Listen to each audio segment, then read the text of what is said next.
우리에게 주신 하나님 말씀은 호세아, 구약 성경 호세아 7장 1절에서 16절까지입니다. 합독하도록 하겠습니다. 시작. 내가 이스라엘을 치료하려 할 때에 에브라임의 죄와 사마리아의 악이 드러나도다. 그들은 거짓을 행하며 안으로 들어가 도둑질하고 밖으로 떼지어 노략질하며 내가 모든 악을 기억하였음을 그들이 마음에 생각하지 아니하거니와 이제 그들의 행위가 그들을 애워싸고 내 얼굴 앞에 있도다. 그들이 그 악으로 왕을 그 거짓말로 지도자들을 기쁘게 하도다. 그들은 다 가늠하는 자라 과자 만드는 자에 의해 달궈진 화덕과 같도다. 그가 반죽을 뭉침으로 발효되기까지만 불일으키기를 그칠 뿐이니라. 우리 왕의 날에 지도자들은 술의 뜨거움으로 병이 나며 왕은 오만한 자들과 더불어 악수하는도다.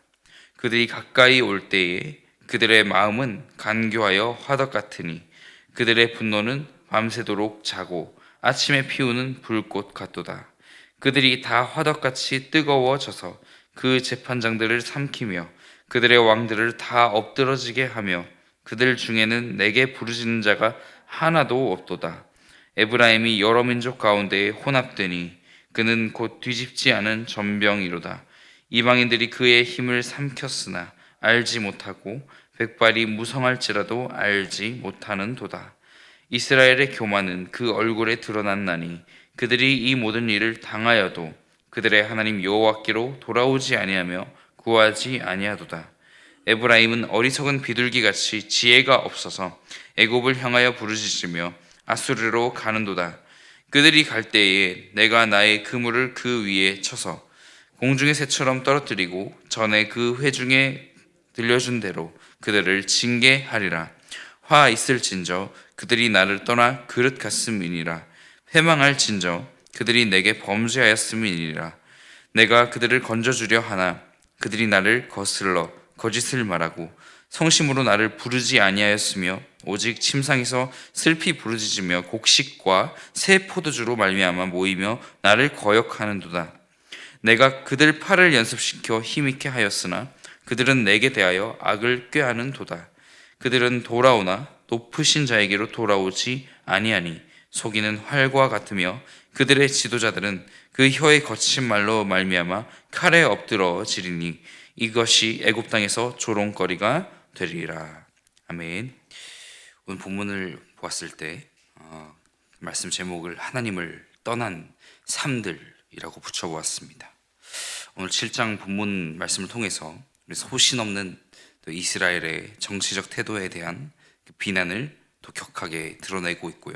또 왕과 지도자들이 이스라엘의 진정한 왕이신 하나님을 버리고 또 왕권 찬탈에만 몰두했던 것과 또 이를 위해서 주변 제국의 도움과 인준을 얻기 위해 그렇게 갈팡질팡 이렇게 분주한 이렇게 행태를 비난하는 것이죠. 또 1절 말씀인데요. 내가 이스라엘을 치료하려 할 때에 에브라임의 죄와 사마리아의 악이 드러나도다. 그들은 거짓을 행하며 안으로 들어가 도둑질하고 밖으로 떼지어 노략질하며. 이 말씀 시행의 첫 소절은 지난 6장 11절 이렇게 마지막 소절과 구문이 서로 이렇게 호응하고 있습니다. 문맥을 고려할 때 이는 하나님이 치료하려고 할 때마다 또 회복하려고 하실 때마다 정도로 해석할 수 있는데요. 또 왜냐하면 하나님이 여러 차례 이웃 제국에게 공격당할 때마다 치료하려고 했으나 그럴 수 없었다는 이유를 이런 후행 부분에서 드러내고 있기 때문입니다. 결국 이스라엘에게 있었던 것은 이런 바알 제의에 취한 실상이었습니다. 하나님을 떠난 삶이었던 것입니다. 하나님은 그들의 모든 것을 아실 뿐만 아니라 특히나 그들의 악을 모두 기억하고 있었다는 사실을 이스라엘이 깨닫지 못했습니다. 2절에서는 그들의 죄가 그들을 삼켰고 그것들이 모두 하나님 앞에 있다고 하지 않습니까? 범죄 자체도 문제지만 그 죄를 어떻게 생각하느냐도 더 중요한 문제입니다. 누구도 하나님의 눈을 피할 수 없다는 사실을 인지하지 못하는 이스라엘의 무뎌진 그런 감각과 심각성을 질책한 것이지요. 특히 하나님은 이스라엘의 죄악을 직접 목격하신 증인이시며 또 심판자라는 사실을 이렇게 엄중히 밝히고 있는 것입니다. 이 다음 구절에는 이스라엘 지도자들이 하나님 앞에서 저지른 악행에 대한 그런 묘사가 이렇게 은유로 계속되고 있습니다. 호세아는 지도자들의 사고방식과 행동을 이런 네 가지의 은유로 표현했습니다. 바로 화덕, 그리고 전병, 그리고 비둘기, 그리고 활, 이 네 가지로 비유되었습니다. 먼저 3절, 이렇게 예언자는 그들의 사악함으로 왕을 기쁘게 한다라고 고발합니다. 기만적인 언사, 또 매혹적인 춤과 노래 등이 모든 수단이 되었을 것입니다. 북왕국 안에 있는 그런 광기, 정말 왕권 쟁탈전을 생각할 때 그 정치 풍토를 비난하는 말이 되는 것이죠. 또한 화덕에 빗대어진 말은 바로 역적 모의에 동참하는 자들을 이런 화덕에 빗대어 비난하는 말입니다. 4절입니다. 4절을 읽어보겠습니다. 그들은 다 가늠하는 자라 과자 만드는 자에 의해 달궈진 화덕과 같도다. 그가 반죽을 뭉침으로 발효되기까지만 불 일으키기를 그칠 뿐이니라. 네, 우리 4절 가운데 이들이 모두 가늠한 자이고 빵 굽는 자에 의해 달궈진 화덕 같고 또 반죽을 뭉쳐 이렇게 발포되기까지 기다리는 자, 발효되기까지 기다리는 자 같다고 하는 것이죠. 역적 모의가 성공하면 지도자들은 술에 만취되어서 병이 나고 왕은 이런 오만한 자들, 즉 자기를 언젠가 죽이려는 그런 자들과 악수한다라는 것이죠. 이렇게 5절로 이어지고요. 또 이스라엘의 마음은 이와 같이 네 가지의 것, 평소에는 문제없는 어떤 것들로서 또는 유용한 물건들이 이런 안 좋은 의미로 은유되고 있습니다. 그러니까 왕이 왕권의 정당성이 부족하다는 것을 그 자신도 알고 있을 것입니다. 그래서 6절처럼 그들 마음은 간교하여 화덕 같고 그들의 분노는 밤새도록 잠자다가 드디어 아침에 피우는 불꽃 같다고 하는 것이죠.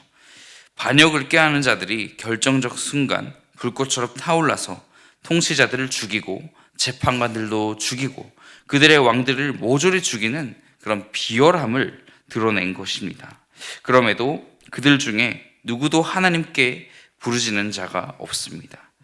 이스라엘의 마지막 왕, 이거 다른 이름인데요. 호세아.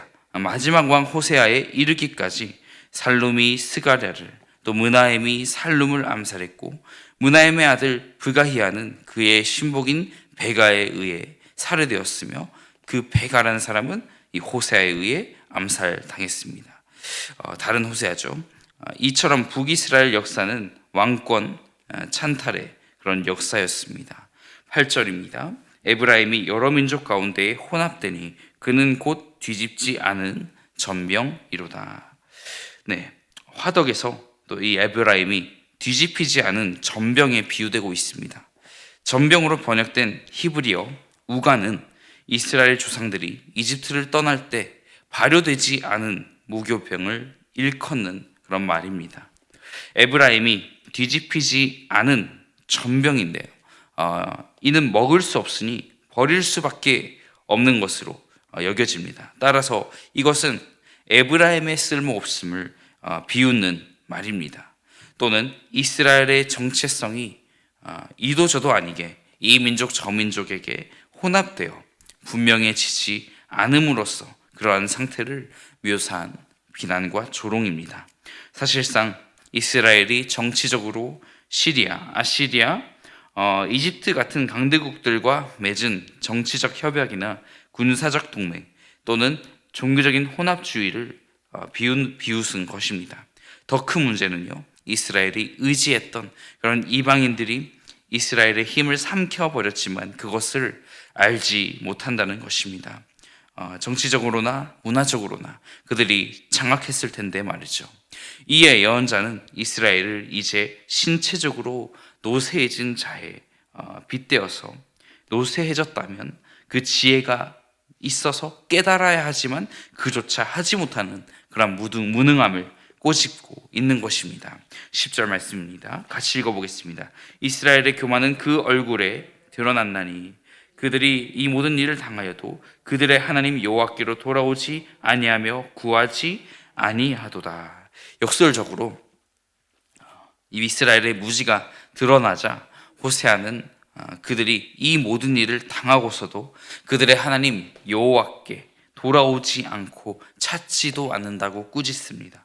자신의 한계와 비참함을 깨닫지 못하면 교만해지듯이 이스라엘은 이런 비극적 현실 앞에 깨닫지 못하고 교만한 얼굴로 하나님을 외면하고 있는 상태였던 것이죠.